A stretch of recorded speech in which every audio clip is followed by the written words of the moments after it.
था कि दो आवेशों के बीच में बल लगता है और उस बल का मान कितना आया था। आज हम पढ़ेंगे कि जो दो आवेशों के बीच में बल लगता है उस बल की डायरेक्शन क्या होती है, क्योंकि जो बल होता है वो बल एक सदिश राशि होती है और सदिश राशि जो होती है उसकी दिशा होती है। तो यहाँ पर हम बल की दिशा ज्ञात करेंगे।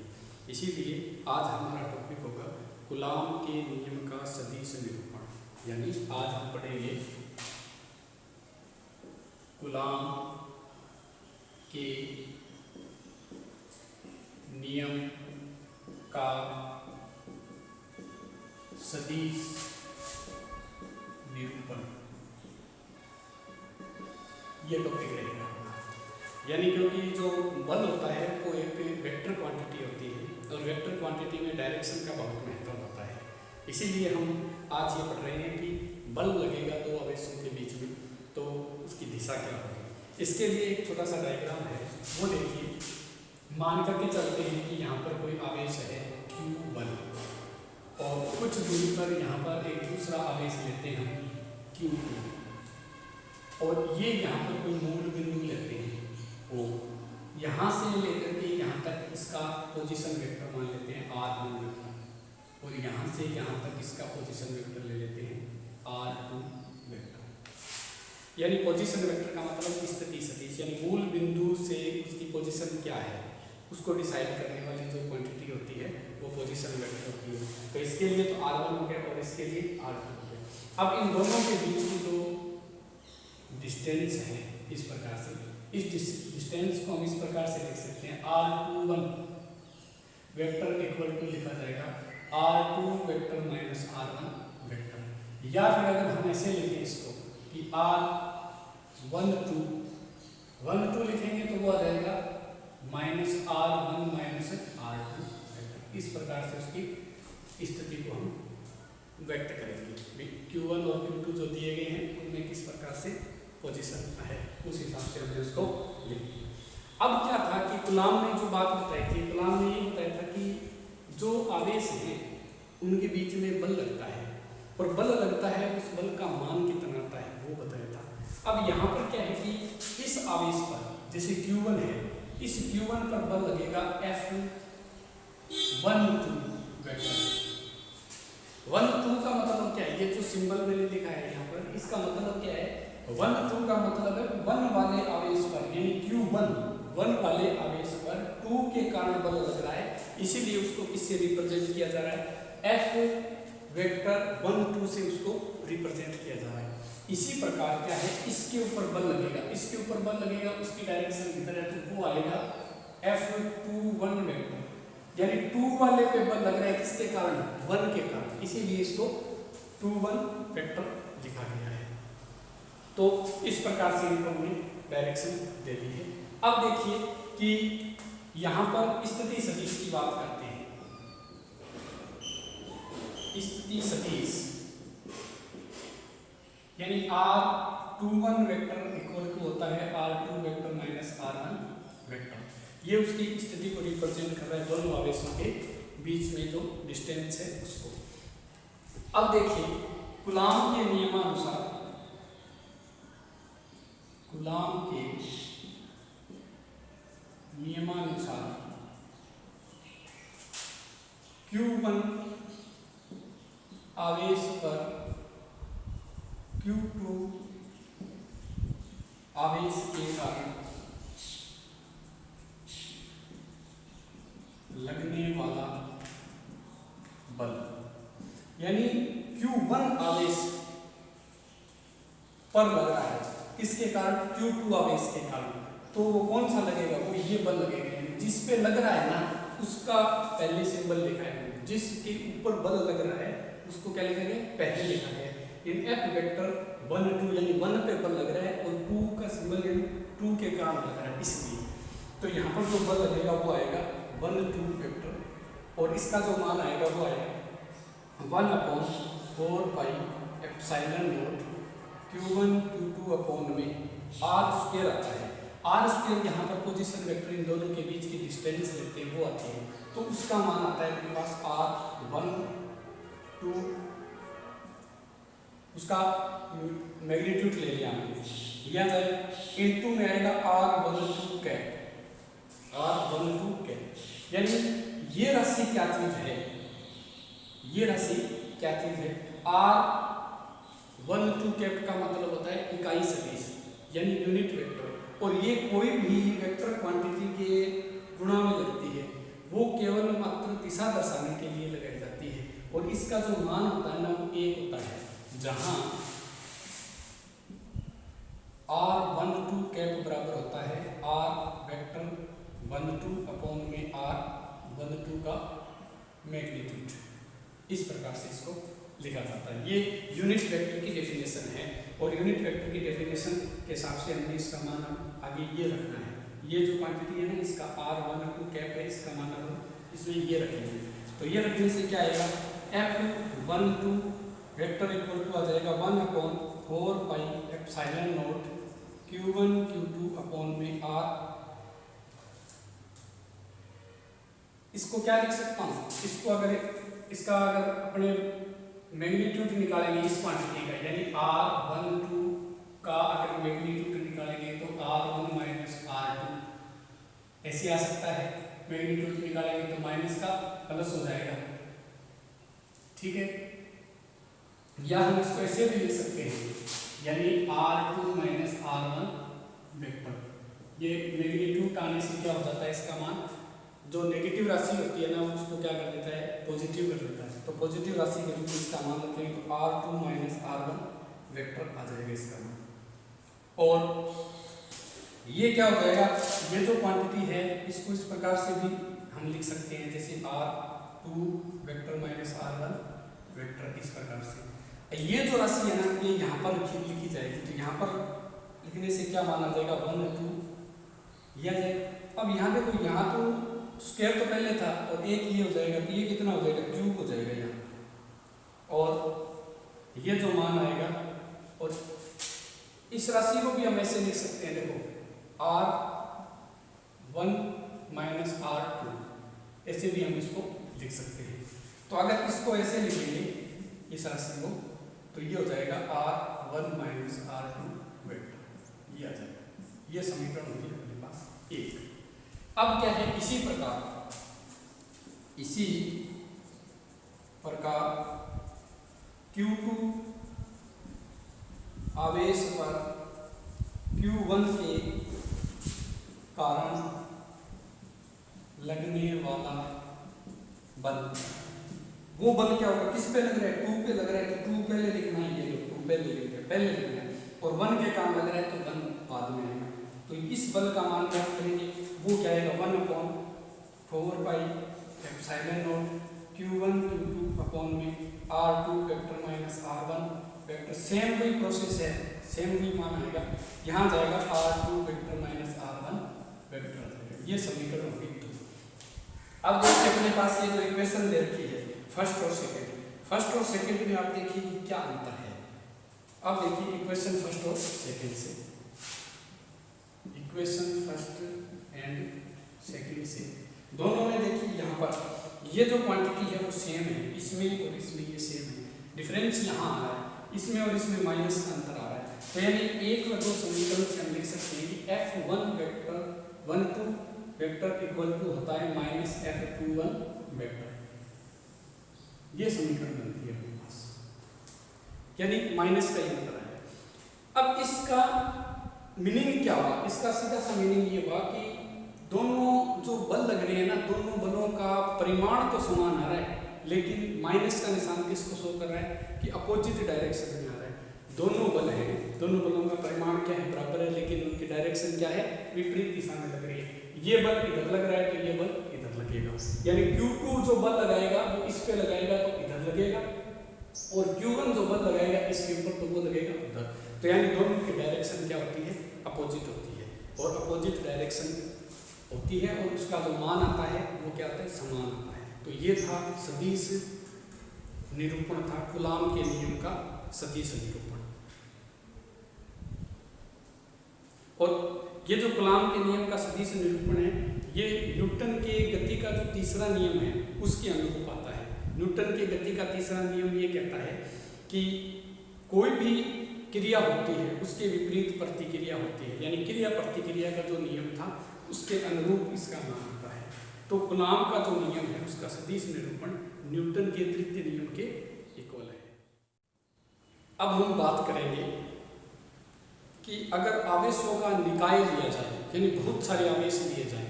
अगर अभी तक तो हमने ये पढ़ा था कि दो आवेश लिए थे, दो आवेशों के बीच में बल लग रहा था और उस बल का मान क्या था और उसकी डायरेक्शन भी हमने डिसाइड की थी कि उसकी दिशा कितनी थी।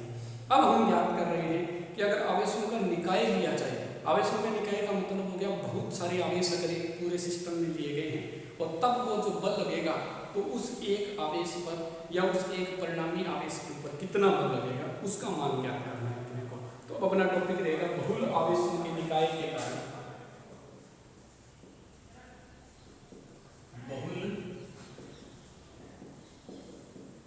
आवेशों के निकाय के कारण बल और या अध्यारोपण का सिद्धांत, ये टॉपिक है। अब इसमें क्या है कि बहुल आवेशों का मतलब हो गया बहुत सारे आवेश हैं और एक पूरे सिस्टम में बने हुए हैं और वहां पर उन पर जो बल लगेगा उस बल का परिणामी मान कितना रहेगा। तो यहाँ पर हम क्या करते हैं कि उन आवेशों का एक निकाय लेते हैं। उस आवेशों के निकाय में इस प्रकार से हम उसकी पोजीशन को शो करते हैं। ये एक्स एक्स है, ये जेड मान लेते हैं, ये वाई मान लेते हैं और ये जेड है। हम मान लेते हैं कि ये कोई एक आवेश लिया है हमने यहाँ पर क्यू नॉट, ये बिंदु आवेश कहलाता है क्यू नॉट है। और बिंदु आवेश क्या होता है कि बिंदु आवेश एक इस प्रकार का आवेश लिया जाता है जो खुद को तो दूसरों आवेशों से प्रभावित होता है, खुद तो दूसरों आवेशों से क्या होता है वो प्रभावित होता है, लेकिन वो जो खुद है ना दूसरों को प्रभावित नहीं करता। तो इस प्रकार का जो आवेश होता है वो बिंदु आवेश होता है और इसका मान जो होता है बहुत कम होता है। इसीलिए ये क्या होता है प्रभावित तो हो जाता है दूसरे आवेशों से लेकिन खुद दूसरों पर किसी प्रकार का कोई इफेक्ट नहीं डालता, इसलिए इस आवेश को हम बिंदु आवेश कहते हैं। तो यहाँ पर एक बिंदु आवेश लिया गया है और ये जो बिंदु आवेश है इसके मूल बिंदु से इसकी जो पोजीशन वेक्टर है वो लेते हैं आर नोट वेक्टर। इसी प्रकार यहाँ पर एक दूसरा आवेश ले लेते हैं Q1, इसी प्रकार यहाँ पर एक दूसरा तीसरा आवेश लेते हैं Q2, यहाँ ले लेते हैं Q3 और यहाँ ले लेते हैं अपने Qn आवेश ले लेते हैं। यानी आवेशों का निकाय है। तो आवेशों का जो निकाय है ना उसमें क्या है कि बहुत सारे आवेश हैं अपने पास, यानी Q1, Q2, Q3, Q4 Qn तक, यानी n आवेशों का एक निकाय लेते हैं हमने और n आवेशों का जो निकाय लिया है उस निकाय के कारण इस फ्रिक्शन आवेश पर जो बल लगेगा ना उस परिणामी बल का मान ज्ञात करना है, टोटल बल कितना लगेगा। तो अब ये इस पे बल लगाएगा, ये जो है ना ये इस पे बल लगाएगा, ये Q3 है, ये लगाएगा इस पे बल, Q1 इस पे बल लगाएगा तो इधर लगेगा, उस बल का जो मान आएगा वो Q01 वेक्टर आएगा और इसके साथ पोजीशन क्या है R1 वेक्टर, इसकी यहाँ पोजीशन है R2 वेक्टर, इसकी ये पोजीशन है R3 वेक्टर और ये है Rn वेक्टर। इस प्रकार से अब ये बल लगाएगा इसके ऊपर तो उसकी डायरेक्शन इधर होगी F02 वेक्टर, ये इस पे बल लगाएगा ये 3 वाला इस पे बल लगाएगा तो इस प्रकार उसकी डायरेक्शन इधर होगी F03 वेक्टर और n जो आवेश है वो इस प्रकार इस पे बल लगाएगा उसकी डायरेक्शन होगी F0n। इस प्रकार से ये बल की दिशा जो है ना वो क्या है कि Q1 से Q नोट की ओर है, Q2 से Q नोट की ओर है, Q3 से Q नोट की ओर है, Qn से Q नोट की ओर है। ये डायरेक्शन इस प्रकार होने का कारण क्या है क्योंकि जो Q नोट है ना वो बल नहीं लगा रहा, वो प्रभावित नहीं कर रहा किसी दूसरे आवेशों को, वो खुद प्रभावित हो रहा है दूसरों से। तो इसीलिए हमने जहाँ बल की जो डायरेक्शन ली है वो एक दिशा में भी है, इस प्रकार से ये पूरा निकाय बन गया आवेशों का। तो यहाँ पर जो बल लगेगा उस बल का परिणामी मान ज्ञात करना है। ठीक है, तो परिणामी मान ज्ञात करने से पहले हम ज्ञात करेंगे यहाँ पर अध्यारोपण का सिद्धांत। ये क्या है? Principle of superposition. ये चीज क्या होती है? ये क्या होता है कि कोई भी अगर कोई किसी निकाय के ऊपर बल लग रहा है, किसी बिंदु आवेश है या कोई हमने कोई परीक्षण आवेश दिया है उसके ऊपर बल लग रहा है, तो बल लग रहा है तो परिणामी बल कितना लग रहा है? सभी बलों के सदिश योग के बराबर होता है या बीजगणितीय योग के बराबर होता है। ये होता है सुपरपोजिशन का जो अपने अध्यारोपण का जो सिद्धांत है ये होता है। यानी उस एक बिंदु आवेश पर अन्य आवेशों से लगने वाला कुल परिणामी बल जो होता है ना, सभी बलों के सदिश योग के बराबर होता है। जैसे यहाँ पर इस पर क्यू नोट के ऊपर जो बल लग रहा है ना, तो सभी आवेशों के कारण कितना बल लग रहा है उनका योग कर देंगे, तो वो इस सिद्धांत के अकॉर्डिंग आएगा। तो चित्रानुसार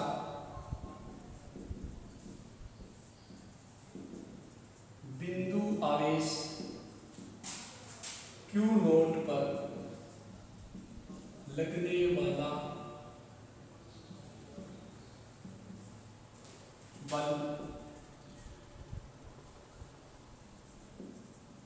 अध्यारोपण के सिद्धांत से, अध्यारोपण के सिद्धांत से क्या लगेगा? क्यू एफ नोट लगेगा। और एफ नोट का ये का सिद्धांत कहता है जितना बल लग रहा है ना उन सभी बलों को आप जोड़ दीजिए। तो पहले के कारण बल लग रहा है एफ नोट 1 वेक्टर, दूसरे के कारण लग रहा है एफ नोट 2 वेक्टर, तीसरे के कारण लग रहा है एफ नोट 3 वेक्टर और डैश डैश इस प्रकार से, और लास्ट एन के कारण बल लग रहा है तो एफ नोट एन वेक्टर। इस प्रकार से ये बल लगेगा।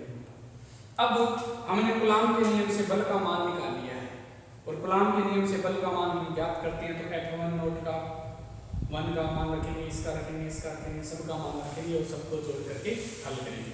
तो इसका मान क्या होता है मेरे पास? इसका मान 1/4 pi epsilon note Q1 Q note, यानी Q1 बल लगा रहे हैं इस पे Q नोट पे, तो Q1 Q नोट अपॉन में इनके बीच की डिस्टेंस आती है और वो डिस्टेंस कितनी ले रहे हैं? Q नोट 1 वेक्टर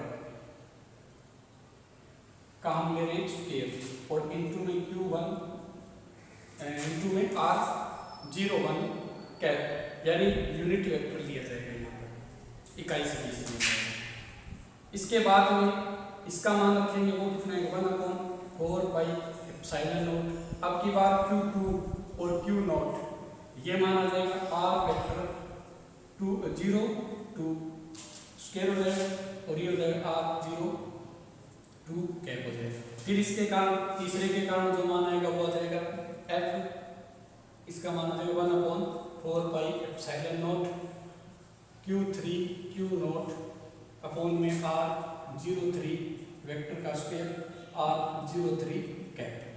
इस प्रकार से डैश डैश लास्ट n में आएगा उसका मान आ जाएगा 1/4 pi epsilon note Qn Q naught upon में R नोट n वेक्टर का स्क्वायर और R0 n कैप। ये हो जाएगा। ये सब का मान हमने यहाँ पर पुट कर दिया। अब इसमें से जो जो कॉमन आ रहा है उसको बाहर निकालते हैं। 1/4 पाई एप्सिलॉन नोट कॉमन आ रहा है, इसको बाहर निकाल। फिर उसके बाद में Q नोट कॉमन आ रहा है, वो ले लिया। अब अंदर कौन सी क्वांटिटी बच गई वो देखिए। अंदर बच गया अपने पास, एक तो बच गया Q1 अपॉन में R01 वेक्टर का square R01 cap plus Q2 R02 vector का square R02 cap plus plus ये बच गया Qn R0n वेक्टर का स्क्वायर R0n कैप। ये बच गया। ये जो राशि बच गई ना, इस राशि को योग के रूप में लिखा है और योग के रूप में इसको एक पद के रूप में कैसे लिखेंगे? इसको लिखेंगे 1/4 पाई एप्सिलॉन नोट, ये Q नोट यहाँ जाएगा, सिग्मा लगा देंगे। सिग्मा का मतलब होता है योग और ये होगा I बराबर 1 से लेकर के n तक। ये हो जाएगा QI R 0 I vector square और आर कैप 0 आई, ये राशि मिल जाएगी। ये क्या है, उस पूरे निकाय के कारण हमारे पास क्या आया है, परिणाम भी बताया अध्यारोपण के सिद्धांत से। तो इस प्रकार से इस पूरे निकाय पर जो बल लगेगा, इस Q नोट बिंदु आवेश पर जो बल लगेगा उसका मान होता है। धन्यवाद।